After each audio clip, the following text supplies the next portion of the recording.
Shipping corporation of India ने अपने Q1 के नंबर्स को रिलीज कर दिया, तो चलो नंबर्स को देखते हैं नंबर कैसे हैं, हमें गोल्ड दे रहे हैं या हमें सही में अच्छे नंबर है ये। चलो नंबर्स को अच्छे से ध्यान से देखते हैं। तो पहले नंबर्स को देखने, एक्चुअल नंबर को देखने से पहले हमें एक बार चार्ट में फोकस कर लें जिससे कि हमें पता लग जाए। तो ये नंबर सारे करोड़ में है और ये लेटेस्ट क्वार्टर के हिसाब से मैं आपको बता रहा हूँ। ठीक है, ध्यान से देखना। ये हमें गोल्ड भी दे सकते हैं काफ़ी बार नंबर्स में। तो देखो हम यहाँ से 2022 से और 2025 तक के हम नंबर्स देखते हैं।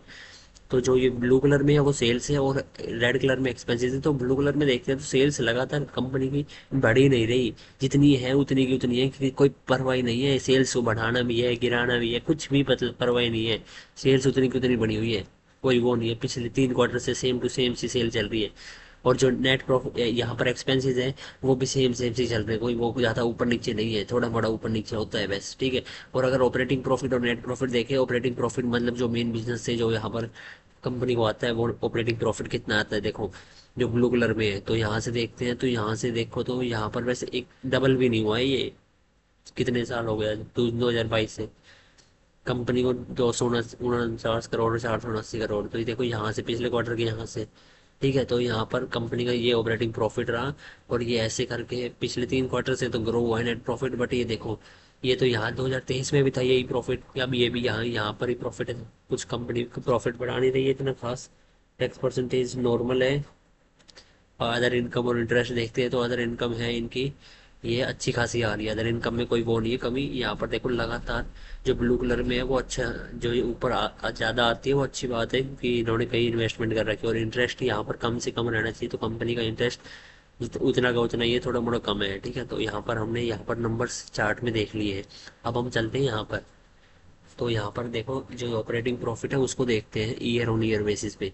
तो ये ईयर ऑन ईयर बेसिस पे देखते हैं तो लेटेस्ट क्वार्टर में जो जून 2025 में है वो 479 करोड़ का है। और यहाँ पर पिछले क्वार्टर में मार्च क्वार्टर में 365 करोड़ का है। तो year on year profit quarter wise quarter profit बढ़ा है, इसमें कोई दिक्कत नहीं है। और अगर हम यहाँ पर पिछले के क्वार्टर के मुकाबले देखें, जो ग्रीन कलर में आप देख सकते हो उसमें पिछले साल 510 करोड़ का था, इसका इस साल 479 करोड़ का है। तो ईयर ऑन ईयर भी प्रॉफिट घटे हैं, but quarter on quarter profit बढ़ा है।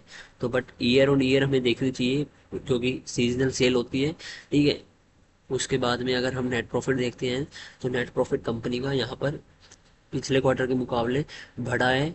और यहाँ पर साल दर साल हम देखते हैं ग्रीन कलर में, तो भी साल दर साल नेट प्रॉफिट बढ़ा है। तो नेट प्रॉफिट बढ़ने का मेन रीज़न क्या है कि यहाँ पर पिछले साल से, क्योंकि यहाँ पर कंपनी जो ये profit before tax 298 366 depreciation 40 crore, other income 49 crore. हाँ, तो ये ठीक ठाक है। पिछले साल दर साल यहाँ पर नेट प्रॉफिट तो बढ़ रहे हैं और पिछले साल से भी नेट प्रॉफिट बढ़ के आया है। और इस क्वार्टर में इन्होंने झोल किया है, नहीं झोल पिछले क्वार्टर में किया था, मतलब कि 8% टैक्स पे करने की जगह पर उल्टा भी ले लिया था। ठीक है, तो ये नेट प्रॉफिट रहा कंपनी का। नेट प्रॉफिट अच्छा है पिछले क्वार्टर के मुकाबले तो, और साल दर साल भी अच्छा है। सरकारी कंपनी है तो इसमें इतनी ज़्यादा ग्रोथ होती नहीं है, क्योंकि यहाँ पर मेन फोकस होता है नेशन को सर्व करना। ईयरली डाटा अगर हम देखते हैं, ईयरली डाटा को हमें नंबर्स में तो देखना ही नहीं चाहिए, हमें चार्ट से देखते हैं डायरेक्टली। तो ईयरली हम नंबर्स देखते हैं चार्ट से, तो सेल्स लगातार देखो कंपनी की 2015 में यहाँ पर थी और यहाँ पर अब 2025 में यहाँ पर देखो लेटेस्ट के हिसाब से यहाँ पर ही है, थोड़ी मोड़ी बढ़ी है। तो यहाँ पर कुछ ज़्यादा ग्रोथ नहीं है कंपनी के अंदर भी। और ऑपरेटिंग प्रॉफिट और नेट प्रॉफिट देखते हैं तो ऑपरेटिंग प्रॉफिट 2015 में था ये इतना यहाँ पर था, और ये देखो ऑपरेटिंग प्रॉफिट उतना ही थोड़ा सा बढ़ता है। कोई मतलब ही नहीं है कंपनियों को, सरकारी कंपनियों ने। यहाँ पर आपको इन्वेस्ट भी नहीं करना चाहिए मेरे हिसाब से, बट आप इन्वेस्ट करके बैठ जाते हो, तो इसलिए बता रहा हूँ मैं आपको। और यहाँ पर देखो नेट प्रॉफिट तो कंपनी का थोड़ा बड़ा है, बट ये पिछले कितने साल से यहाँ same to same net profit पे ही है कंपनी। और टैक्स परसेंटेज यहाँ पर फ्लैट है। ऑपरेटिंग प्रॉफिट अदर इनकम और इंटरेस्ट है, वो अदर इनकम यहाँ से सही आ रही है, ठीक ठाक है। कहीं इन्वेस्टमेंट भी नहीं है और इंटरेस्ट भी है। और अगर हम यहाँ पर नंबर देखते हैं, आप बैलेंस शीट में चलते हैं, नंबर्स को नंबर देखने की जरूरत नहीं है, वो क्वार्टरली आपको नंबर देखने चाहिए। वैसे हमें ग्राफ से अंडरस्टैंडिंग होती है ग्रोथ की, मेन चीज़ होती है ग्रोथ की। और कंपनी ने 2015 में यहाँ से बिजनेस स्टार्ट किया था 6,053 से, और आज तक यहाँ पर इन्होंने 7,886 करोड़ की है। यहाँ पर 10 साल गुजर गए, और यहाँ पर डबल टिबल हो जाते हैं कंपनियों के नेट प्रॉफिट के हिसाब से रिजर्व। पर इन्होंने ये भी बढ़ाया नहीं है। और बोरोइंग्स देखे तो बोरोइंग्स है यहाँ पर ब्लू कलर में जो बोरोइंग्स है, वो अच्छी बात है, कम हो रही कंपनी की, ये सबसे बढ़िया बात है। इस एक बैलेंस शीट में मेरे को एक अच्छी बात लगी है, तो ये अच्छी बात लगी है जो बोरोइंग्स कम हो रही है। और जो रेड कलर में फिक्स्ड एसेट है वो भी कम हो रहे हैं, बट इतनी कोई दिक्कत नहीं है, क्योंकि यहाँ पर लोन को कंपनी ने बिल्कुल ख़त्म कर लिया है। और अगर हम शेयर होल्डिंग पैटर्न में चलते हैं, तो शेयर होल्डिंग पैटर्न में मैंने दो कैटेगरी में डिवाइड कर दिया है। एक स्ट्रॉन्ग प्लेयर्स और एक वीक प्लेयर। स्ट्रॉन्ग प्लेयर के अंदर में वो है जो कि ये promoter, F I I D I सभी को मिला के। और जो वीक प्लेयर में है जो नॉर्मल पब्लिक, रिटेल पब्लिक। ठीक है, तो स्ट्रॉन्ग पब्लिक है इसके अंदर पूरी मैक्सिमम। और वीक प्लेयर भी काफ़ी है, बट हाँ इतने नहीं है, क्योंकि हमारे पास कभी भी किसी भी कंपनी के अंदर में स्ट्रॉन्ग प्लेयर होते हैं ना, उस इन कंपनियों की ऐसी तैसी कर देते हैं। अगर कोई यहाँ पर रिजल्ट अगर इन्होंने अच्छा नहीं किया ना, यहाँ पर कोई डिसीजन गलत ले लिया, तो इनको इनकी गोभी खोद देते हैं कि तुमने डिसीजन ले कैसे लिया, ये तेरे बाप के पैसे हैं क्या, हराम के पैसे नहीं आ रहे ये। तो ऐसे ऐसे जवाब चलते हैं लिटरली।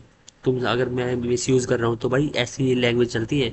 तो वो स्ट्रॉन्ग प्लेयर जहाँ पर कंपनी में होंगे वो अच्छी बात है, और वीक प्लेयर होते हैं वो अच्छी बात नहीं, क्योंकि वो झुंड में पड़े रहते हैं। वो भेड़ का झुंड चलता है ना, ऐसे झुंड पड़े रहते हैं। और स्ट्रॉन्ग प्लेयर एक अकेला शेर की तरह उन कंपनी के अंदर डिसीजन ले सकता है। तो हाँ, स्ट्रॉन्ग प्लेयर्स इसमें अच्छे खासे हैं। तो भाई मेरे हिसाब से है ना, इसके नंबर है ना मेल जोल है, कोई नंबर कोई खास वो ऊपर नीचे नहीं है। थोड़ा मोड़ा नेट प्रॉफिट यहाँ पर क्वार्टरली बढ़ा है, बट इतना कुछ वो इतना चेंजेस नहीं होता। ये थोड़ी मैनिपुलेशन कर लेंगे, ऑपरेटर गेम खेल लेंगे, रिटेलर्स को फंसा लेंगे। ठीक है, बट मेरे हिसाब से ना ऐसी कंपनियों को अवॉइड करना चाहिए तुम्हें। सरकारी कंपनियों का फोकस होता है नेशन को सर्व करना, ना कि यहाँ पर कंपनियों को ग्रोथ दिखाना। ये हजारों कंपनियां पड़ी है मार्केट में, तुम क्यों इनमें फंस के बैठे हो। और कभी भी किसी कंपनी में 3% ज़्यादा इन्वेस्ट मत करा करो, ये मेरा लाइफ का रूल होता है जो मैंने एक्सपीरियंस के साथ सीखा है। ठीक है, तो मिलते हैं नेक्स्ट वीडियो में, तब तक के लिए चैनल को लाइक सब्सक्राइब कर लो, और अपना कमेंट जरूर करके छोड़ना, जिससे कि मेरे को पता लगे आपकी क्या साइकोलॉजी है। ठीक है, भूलना मत, बिल्कुल मत भूलना भाई।